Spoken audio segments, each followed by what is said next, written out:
About, every month or so, every couple weeks or so, we have different levels of conservative grifts. We have the minor grifts. We have the major grifts. Things like Stop the Steal, things that become part of right-wing lunacy folklore. You have the medium things like CRT and Obama socialism and all those different things that just stick around for an election cycle, and then nobody ever talks about them again. Pizzagate and the like. And then you have the little one-off stupid things, the things that last, they come week by week, are away after a month or two. Things like Mr. Potato Head dropping the Mister. Dr. Seuss, getting rid of some racist books. Starbucks putting on a red cup for Christmas. And, in this case, the Freedom Phone. A minor grift, a minor distraction, just something to get people riled up trying to pwn the libs. Well, it's been almost a year since the Freedom Phone has launched, and frankly, I am at least a little bit curious to see what had happened to the Freedom Phone. And surprisingly, it's still around. I went to their website and I found that, I decided, let me look at this from a tech perspective.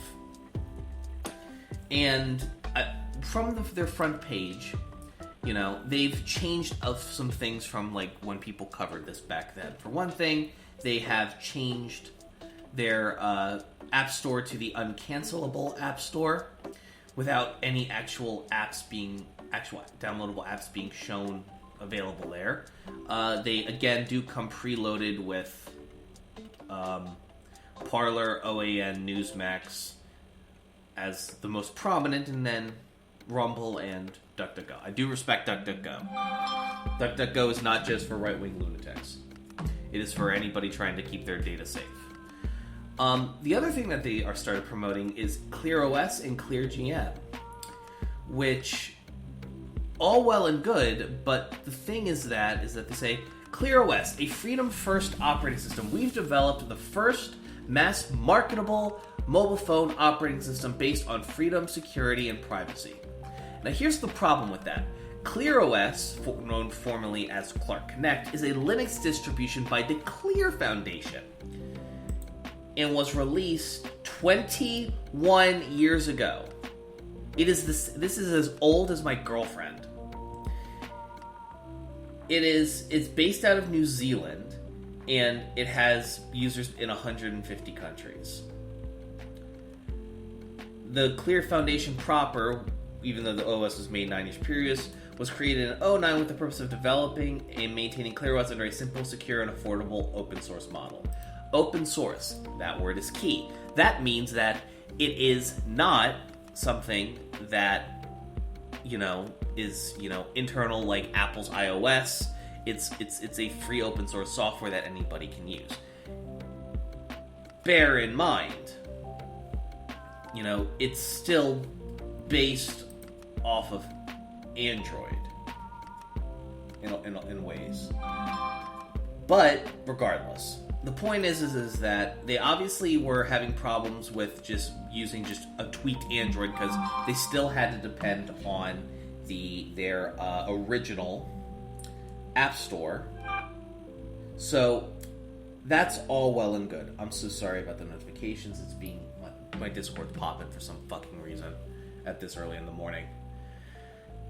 But either way, the point I'm trying to make is that this plus their ClearGM, which is how they apparently block certain types of things online, like block adult content, block identity theft and phishing. All of these are great things, by the way. And if you have the desire or technical know-how or both to use ClearOS, I would encourage you to do so. And also, I can't test this because I'm not spending $500 $100 for their fucking phone. But I would wager that they're using the ClearOS App Store, which is, again, not controlled by them. Because you have to remember, these platforms are voluntary. So I would wager that if ClearOS does have its own app store and they're using it, there are going to be a significant amount of apps that are unavailable. Otherwise, they're just using the Google Play Store. Therefore, the concept of the Freedom Phone being uncensorable is still an issue. Unfortunate, but it is the fact of the matter. Lastly, I just want to state that this has already been reported, but I wanted to reiterate it here. You can buy this phone on Alibaba for a third of the price. And it'll probably take the same amount of time for it to get to you, too. And, conservative propaganda aside, if you're looking for a $150, $200 phone, this is actually not a terrible phone to have. It has a 720 by 560 pixel, a 5:9 ratio, which is a little weird. Doesn't work with all apps, but that's good. It has 65 gigabytes of storage. It has NFC compatibility, a decent camera. It can run on 4G bands. It's only 160 grams. Approximately, it's about 6 inches in size. It's got a 1.8 gigahertz CPU with 8 cores, which is not terrible on a cell phone. It actually has, and this is what I'm supportive of. It actually has an expandable storage slot, so you can put upwards of 256 gigabytes SD card in there, so you can have some more storage. Not a lot of cell phones be having those nowadays, so I respect that. It has a dual SIM tray. It has a headphone jack, which I'm fucking supportive of. It has 4 gigabytes of RAM. It's got a 4,000 megaamp battery. It takes USB-C, so it has that added benefit too. And honestly, ClearOS does seem, the entity made by the Clear Foundation does seem, which is separate from the schmucks that make the Freedom Phone, actually does seem like a pretty good form of OS. I might actually take my BlueStacks installation a little bit later and fool around with it a little bit. It looks interesting. So, if you want a cell phone that's good, that's cheap, it's not maybe not the best thing on the market, but it's still pretty fucking solid, and you only want to spend $150 on a phone, go get it from Alibaba. I'd absolutely encourage you to do, because, the cell phone wise, price wise, at around $150, not a bad investment, especially if you're looking for a cheaper phone that isn't a complete hunk of garbage. So, as far as the review of the specs go buy it from Alibaba. Don't buy it from here, because this phone is absolutely not worth $500. Because you got to remember, they're getting about anywhere between 3 and some change and $250 of worth of profit just off of selling one of these phones.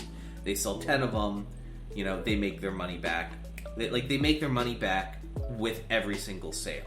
They're getting 2/3 of their money back. So, on a phone that's not priced properly for $500. So, that's also from China. So, if you are the type of person who would want a Freedom Phone, you're still buying shit from China, because there's no way that these phones aren't developed in America. That's just a fact. They might, what they do is from looking at it, they basically take the phone, they install a stick in it that auto installs all the things they wanted to, and all the presettings they wanted to, and they throw it into a engraver, so it engraves the things that they want on the back, so it looks more legit, and they call it a damn day. Listen, I used to do drop shipping. I respect the hustle, but you can only sell, at the end of the day, when it comes to drop shipping, you can only upsell people so much before a turd is a turd. But then again, the types of people who would buy this are my conservative aunt, or one of my ignorant ass uncles. people who aren't capable of, more of a deeper than surface level of critical thinking. So, well, here we are. That's kind of the gist of it. Thank you guys for listening. Appreciate you bunches and bunches. No, I'm not going live tonight, but I am putting out a quick question today, so keep an eye out on my YouTube for that. Thank you so much to my patrons and my Twitch subs. You can, if you want to support me on Patreon, you can go to patreon.com/HIMedia, all one thing. And I appreciate, and I put out a State of the Union or State of the Brand thing and multiple other videos there, so I'm sure you might enjoy that. Much love, everybody. I hope you guys have a wonderful rest of your day, of your Wednesday, and I will see you guys next time.